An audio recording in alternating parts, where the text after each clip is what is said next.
I contribuenti più tassati e più ricchi del Veneto risiedono a Padova. La stima arriva dal centro studi della CGA di Mestre, che ha analizzato i dati del Ministero dell'Economia e delle Finanze sul prelievo medio netto dell'IRPEF. La provincia di Padova si conferma tra le più ricche del Veneto, dove l'importo pagato dalle persone fisiche nel 2023 è stato di 6.098 euro. Seguono le province di Treviso con 5.700 euro e quella di Vicenza con 5.634 euro. Fuori dal podio Verona e Venezia, mentre i meno tassati sono i contribuenti IRPEF di Belluno e Rovigo.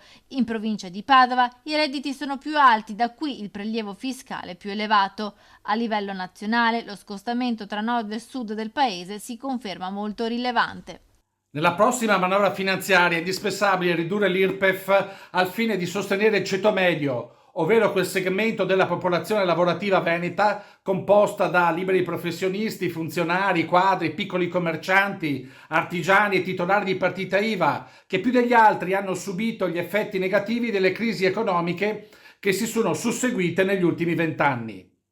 È fondamentale supportarli poiché rappresentano la stragrande maggioranza degli occupati presenti nella nostra regione, che con il loro contributo determinano il rafforzamento dell'economia del Veneto, la riduzione delle disuguaglianze sociali, nonché la garanzia della stabilità politica e della coesione sociale.